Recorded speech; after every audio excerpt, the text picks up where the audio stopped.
And we're good. Does it look okay? Yeah, let's go. All right, we're going live. Hey, is it on? So my name's Ryan from Reanimator Reviews. This is the Veronica live review. So just check the chat. Is anyone here? Not yet. That's fine. So clickbaity as the title might be, I'm also currently having a vitreal hemorrhage, which I've had probably 2 in the last 2 months. So can't really see very well at all. So I have Mr. Ray Animator Reviews, who's going to be reading the comments to me because I can't see him. So, the movie Veronica is a Netflix released film. It is by the same director that did REC. I believe it was February 26th it was released. Took me until about 2 weeks ago to actually watch it. It's a snow day. I really had heard a lot of hype about the movie, so I was pretty excited to see, something new. I don't mind subtitles, so that wasn't like a big turnoff for me. From what the internet said, that this was like the scariest movie. They had it kind of ranked around the same as how The Exorcist was. I think there was something we found that like 1 in 300 people or 1 in 30 people would be able to watch it.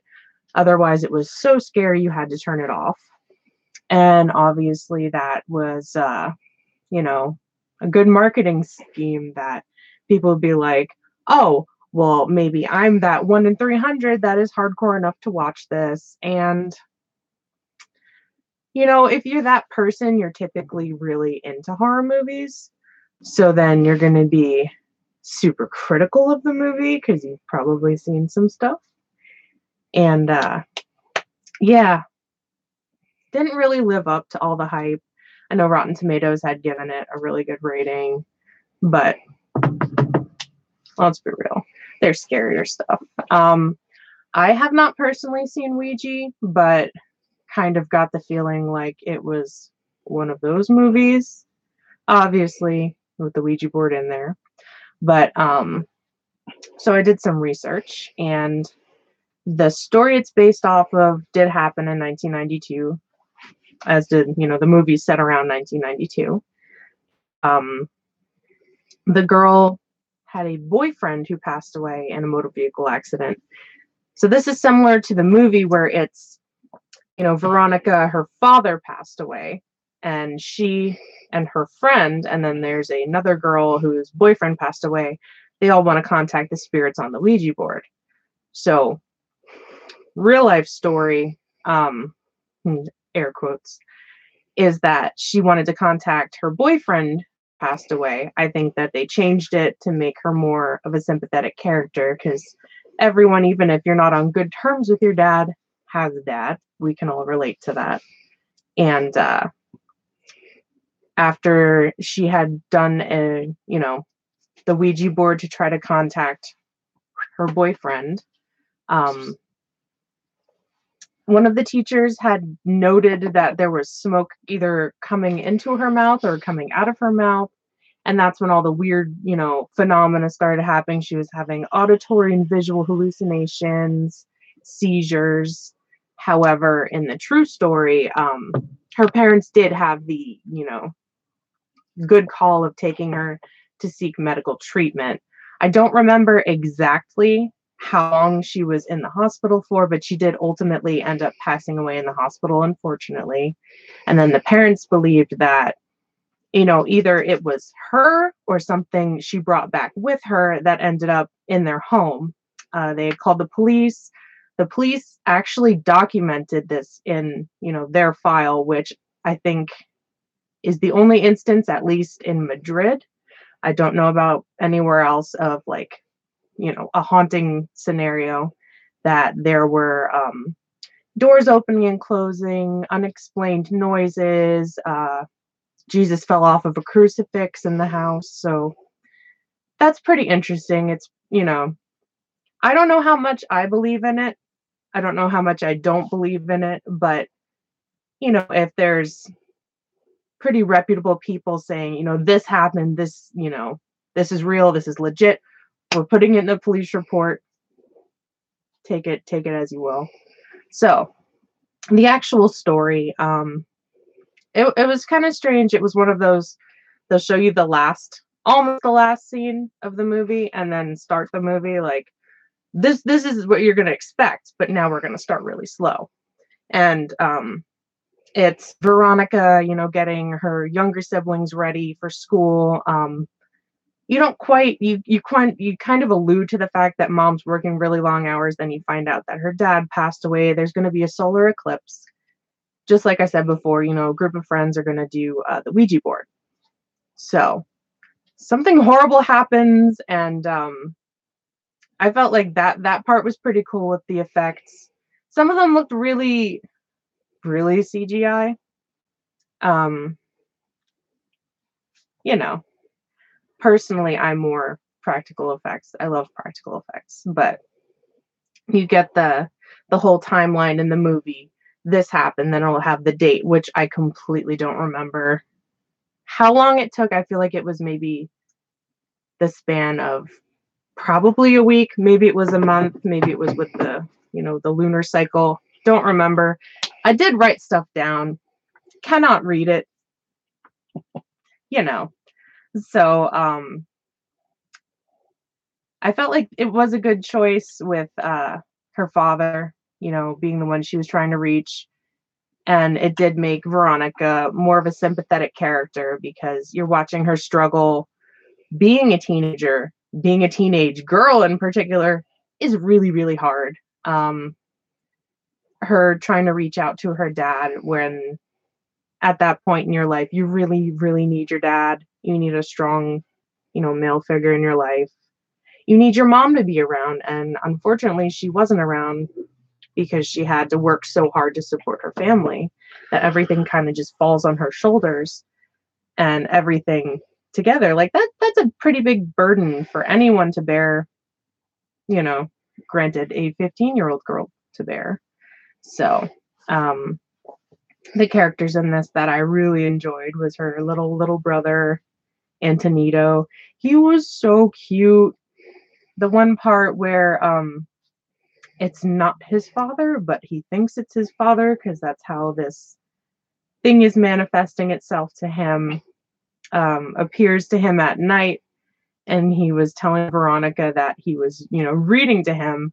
And it didn't seem to freak him out at all that his dead father was visiting him at night as long as he read to him. And he was like, oh, yeah, he's going to come take me and we're going to go away. And he was just totally into it. And it was so cute. And I felt really bad. Let's see what else. Jump scares. Can't stand them. There were a lot of jump scares. Like the scenes where, you're focused on the character and then you see something like in the reflection back here. That's cool. I can get into that. That's fine. Jump scares are cheap, and I'm not a cheap lady. I need the good stuff. So I was a little hated with that. I did like that they showed she had an occult book, which was pretty cool. And it had different like symbols for protection, and unfortunately one for I think, was it summoning demons or a summoning something. And at one point she was trying to put them above the kids' beds to protect them, and that didn't go so well. She had little Antonito drawing them, yes. And he drew the wrong one on the wall. She had her little brother, 4 years old. Like, how well is a 4-year-old going to take direction? Let's be honest. Points at a picture, says draw these on the wall before she's going to try to just, blast this demon into nothingness or whatever it is, bad spirit. And he's 4, so like he drew a few of the protection ones and then saw one that was like a summoning, like shit just got real little symbol, and proceeded to draw that everywhere because you can't trust a 4-year-old. Not a good idea. there was a very awkward scene with a womanhood moment. You ladies know what I mean, which is like, honestly, like, I guess that's a pretty good representation of it, you know. Um, it's horrible and it's demon like and it happens, you know. Um, That's the twist of the movie. that's the twist of the movie. It Is wasn't a demon. It was just a girl in her there was period. no demon and she just had her period. No, that's not it. Shut up. So I felt like I did feel for her. I felt for Veronica when she's trying to explain, like, to her mother in particular, there's something bad happening, and she you see like this dark figure creeping around the apartment, and she gets all the kids and like throws them in the living room, and then mom comes home and like, what are you doing? Everyone go to bed. And the little kids are like, oh, she's trying to keep us safe from the man. And she's like, what are you talking about? And just trying to, communicate without sounding insane, I'm sure was really frustrating, for the character. So how are you supposed to explain, well, we did a Ouija board during the eclipse, and now dad is dead and following us around, but it's not dad, it's something, and we're gonna need some Jesus in this house. That I always wondered, like, how would you take that in real life? Because in horror movies, they're kind of always trying to explain it. And they're like, no, that's impossible. That would never happen. But if you watch a lot of horror movies, you'd be like, okay, well, we gotta make a circle of salt. We gotta call the Winchesters, like something, Mm-hmm. That's how it, that's how I would think. But things I didn't super like about the movie. I was not familiar with the architecture in Madrid at this time. And Mr. Reanimator happened to look it up and tell me this a few minutes ago, that they are typically U-shaped apartments, because there was a few shots in the movie where it looks like she's looking across a courtyard, and I thought she was looking into someone else's apartment, not their apartment. I was like, what is she doing? That's really creepy. Oh wait, no, that's her sister. And then she'd go like flying through and like run into their room. It was a really interesting read because they don't have dryers in apartment buildings like that. So the gap is to hang like a clothing line, so you can go from one side to the other and, dry your clothing out there. Because in the one scene, she went to put like a sheet out when there. She dropped the sheet. Yeah, she was putting the sheet on the line because she washed it by hand. She went to put the sheet on the line and it fell down. Little do we know, across from there is actually the other half of the apartment, which is so confusing. It was super confusing because it's hard to have ADD and really pay attention to the movie when your mind's just like, but wait, why is there a big hole in the middle of their apartment? And then you find out weeks later that that's the architecture. It was neat that they could use that perspective. She's in her room, and then she sees a toy blinking in the twins' room, and then sees a figure, and then has to run, all the way there. And it was effective. It was very creepy. Sister Death, I don't know how she hasn't burned that entire school to the ground, because bitch is blind and just chain smoking cigarettes, lighting one off the other, and just throws it on the ground. You never see her like butt the cigarette and put it out, or like have a cup of water and throw it in there. No, she's just flinging them willy-nilly in what I'm assuming is a basement. I'm pretty sure like there was like a mannequin, there were like holiday supplies or something, like storagey stuff that is probably really flammable in that basement. Maybe that's just the paranoid part of me that's like, you're not being safe about that. Like, yes, there's demons around, but like fire is also a real threat. Fire is the ultimate demon. Fire is the ultimate demon, and we got to be wary of that. Sister Death is not referenced in the true story, obviously, but she does tell Veronica that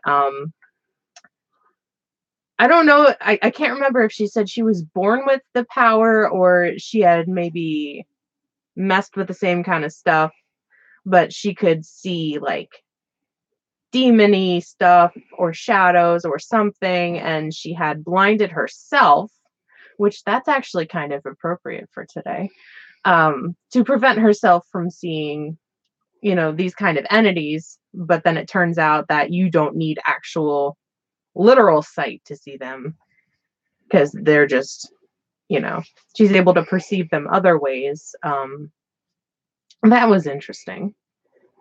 Let's see what else.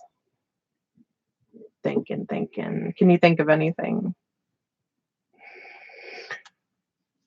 Oh, my little twist on this is, what if this was based on the story of the girl in Spain from 20 some years ago, 25 years ago? That's really disgusting that it's 25 years ago. Maybe Sister Death is the girl from 25 years ago, and this is set now. But it's not. Yeah, but it would be a good twist. They say she dies, but they could have dumped her in a covenant and made her a nun because she was possessed. And they the best place her in the nunnery. Yeah, and the best place to put somebody possessed is in a quote unquote house of God. But she died. You know what I'm saying? They said she died. They said she died. They said she died. Became a nun. But maybe they they told everybody she died because they were ashamed of their, because you got to remember, Spain is a deeply Catholic religious country. Mm-hmm. So they're ashamed of the fact that their daughter could be so impure that she could be possessed by a demon, blah, blah, blah, blah, blah, some Catholic stuff that I grew up with.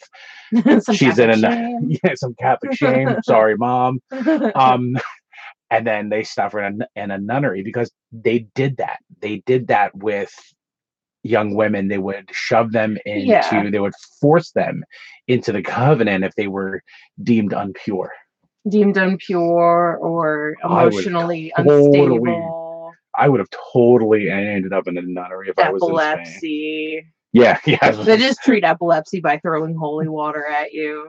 It works every time. Just don't bite your tongue off. I don't know. I was disappointed because it took you a solid 3 hours to talk me into watching this movie. So, and I thought I was going to get scared. Mr. Reanimator, shout out to the neighbors, did not actually want to watch this movie. Everything said I was going to die. Convinced he was going to die.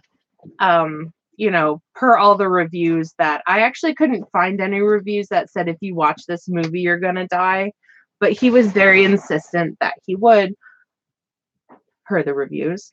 Our neighbors actually ended up watching this. I think it was probably a week and a half before I finally, went to look for it on Netflix. I've been watching just a lot of stuff on Prime. I found the cat. And meow. It was basically all three of us convincing him to watch this movie, and then it's over and he's like, ow. That wasn't scary. Well, no, it wasn't. I mean, you made me watch scarier stuff when we first started I've accidentally made you watch scarier things than this.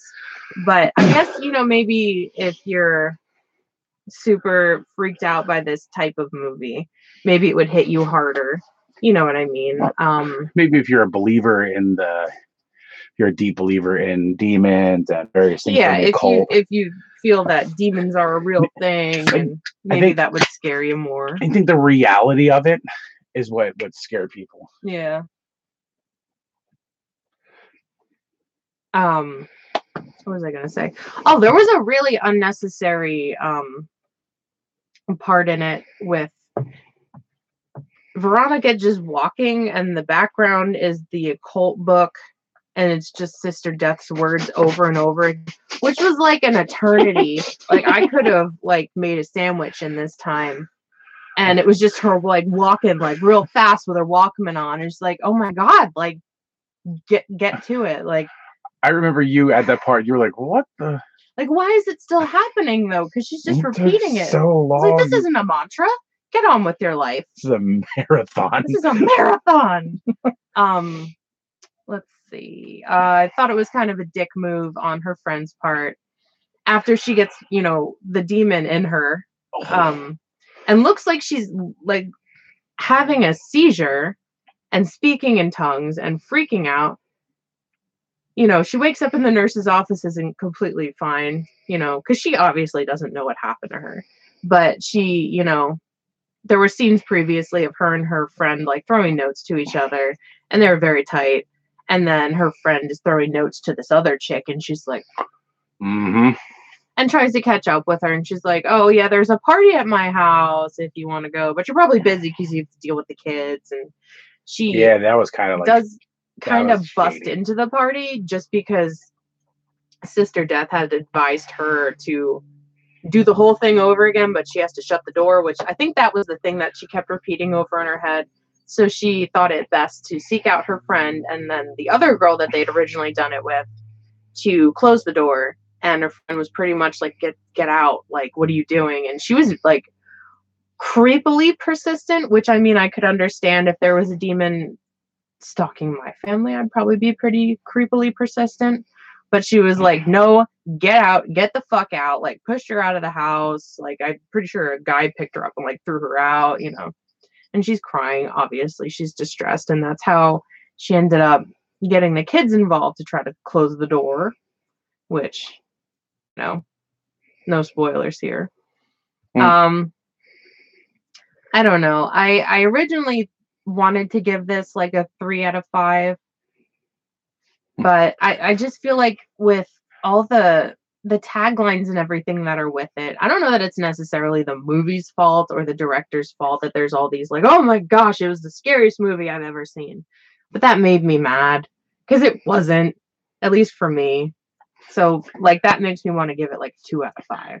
I'm literally looking at about 15 movies behind you that are scarier. There's at least. And I'm only in like the first row. Yeah, there's like, what is it? Balls of Fury was scarier than this. The pandas don't want anything bad to happen to them. Oh, Hostel was so much better than this movie. Listen, saying a lot. you know what's scarier than this movie? Gabriel Iglesias, Hot and Fluffy. You know what's scarier than this movie? Going to the DMV. Oh my God. In Pennsylvania. Anyone who's from Pennsylvania knows what I mean. I gotta renew my license. So renewing your license at the DMV is going to be scarier than Veronica. But I mean, if you're into it, give it a shot. It's any movie is always worth a watch, even though I sometimes don't go by that logic. I'm just like, I don't want to watch that. I mean, how much do you value your time? Do you have a lot of time to kill? Because I didn't really like this movie. It was okay. The little boy was super cute with his huge glasses, and I loved him, and he peed the bed, and I felt bad for him because, that's embarrassing. But I don't know, Mr. Reanimator, are there any comments, anything? No, I mean, it is St. Patrick's Day. It is St. Patrick's Day. So I think people are day drinking. I honestly didn't expect too many people to show up to this, but I don't really trust my computer right now to record a review because it's probably going to like take a big poop before we get a better computer, and I didn't want to lose it, and I kind of wanted to get this out, while people were still wondering about this movie. Should be 2 weeks. 2 weeks from today, we should probably be premiering the brand new computer with the new software. Premiering the brand new computer. Yeah, with the new software, the computer, the video quality is probably going to get better. Editing and all that happy stuff. I'm going to starburst everything. Yeah, all the starbursts. So, for the other part of this review, I'm going to review having a vitreal hemorrhage. So, I have a chronic eye disease called pars planitis, which has very many complications, super annoying. And it's impossible to spell. It's impossible to spell. It's impossible to smell it. So I was diagnosed with this when I was 19. I'm not going to say how old I am. Old enough. Comment with what do you think her age is. No, don't comment with how old you think I am. You can fuck right off. You. And so I've had a few surgeries. I've had numerous laser surgeries, currently right now, what I'm suffering with is not suffering because it doesn't hurt at all. It's just really annoying and emotionally draining, I suppose, because I feel like I can't do a whole lot of things on my own, like read or see screens. Or I'm not supposed to bend my head below my waist right now. Or what did my doctor say? I had to have him paged this morning because I woke up like this. And I woke up like this. Yeah, he called back, said don't bear down, which sounds disgusting. So I'm not going to do that. I'm not supposed to lift anything heavy. Essentially, it's these very fragile blood vessels that are growing around my retina. And because they are so fragile, they will break off and then I will hemorrhage, hence vitreal hemorrhage. So the cloudiness that I'm experiencing is actual blood in my eye, which sounds really metal, but like can't really see too much. Like if you were to hold up a piece of wax paper just over this eye is essentially what it's like, and it sucks. I had this happen, I guess like 3 weeks ago was the last time. I had it happen about 3 weeks before that. I had to get some laser surgery, which was horrible. If you've ever had laser beams shot into your eye numerous times. I'm not a wuss puss, but it was really bad. I'm probably going to have that done again, so then I can complain some more. But I'm not allowed to complain because it hurt. So initially he thought that the blood vessels were receding. They did not, and they were like, F you, we're going to hemorrhage, so take that. So yeah, we're not really sure why it happened, any of it. It's all idiopathic. I have no like underlying disease that would contribute to it.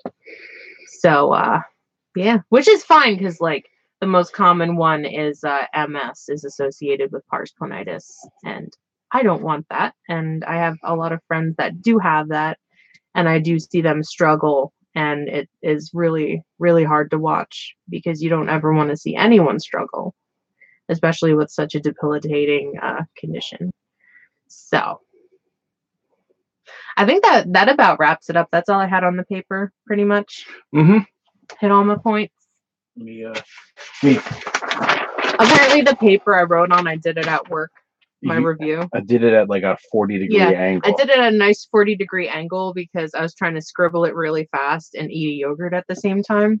And, you know. Oh, that explains what that is right there. I probably got yogurt on the paper. So I was just looking over my paper. You talked about how the character uber sympathetic because of, you know, the struggle of she has to pretty much be the mom to her siblings because mom's a single parent. Mm-hmm. You know, you definitely couldn't do that if you really went with like the original story. Yeah, I mean, which was the smart play by them, was you go with the original story. Well, you base it off the original story, but you got to tweak it a little bit to like cater to the audience. You want them to feel something for the character. Pacing of it. The pacing, I did not like. That's what I say, the latter half of the movie. Yeah, specifically that. Like, I mean, the pacing for like the first half of the movie was decent. I liked, you know, like the way that they would, you know, cut away to her going to sleep, you know, like the ceiling with the stars on it, because we like all had that at one point in our lives, I'm sure. Like kids' room has that. And you know, it was the same song each time, so you were like, oh, okay. And then you kind of expected like something to happen, but like I only think one time it happened, like she woke up and it was still kind of a dreamlike thing. I know, maybe that might have happened twice, the eating part and then the demon period part. But the pacing in the end of it was just like, it felt like it took a really long time.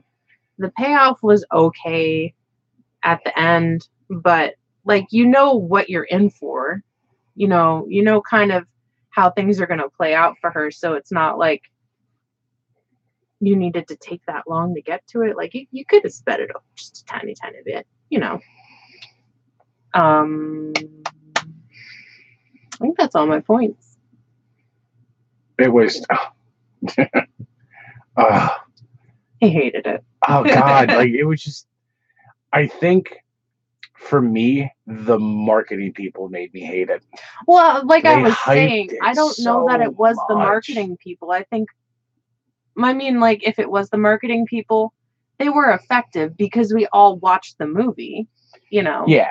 It was effective, but you're still going to be like, well, it wasn't that scary, though, to me. I think one of the better parts of the movie was you didn't get like this, like, 30 to 40-minute intro you get with a lot of movies like this that show like the backstory and this is like, you know, her and her dad, you know, painting together, you know, when she was smaller and you don't need the backstory. Exactly. A lot of movies like this will do the big backstory. I like how they were like opening scene in the school. I got the Ouija board. Well, that wasn't the opening. The opening scene was like the flashback. Yeah, but it was, they took care of everything. The movie was the flashback. Yes. The very first scene was the end. Yeah. And you know, which that's dealer's choice. Some people like that, some people don't. You know, I think people shouldn't even try to do it because nobody will do it as good as Vantage Point did it. That was the best start at the end and go back because they did it. They kept rubber banding back and forth with each character, which I'd love to see them do something like that in a horror movie. Start with the end when the final person gets killed, and then rubber band back. Didn't they do that with oh crud? The one with the. Did you say? Oh, why are there so many like blind references today? Oh, that makes me sad. It's funny though. That one with Don't Breathe. The last shot was the beginning of the movie, was it not? Maybe I'm wrong. Which ones don't see? I always get with the blind guy. I always the get turkey Hush. Baster. I always get Hush and Don't Breathe. The Turkey Baster. Oh, the guy from Avatar, when he had the girl chained in the basement. Avatar. He was the bad guy in Avatar. I don't like Avatar. Avatar is like the second highest grossing film. Avatar, you're using your hair to have sex with a tree? No, it's you're using your hair to have sex with what the hell are they flying on?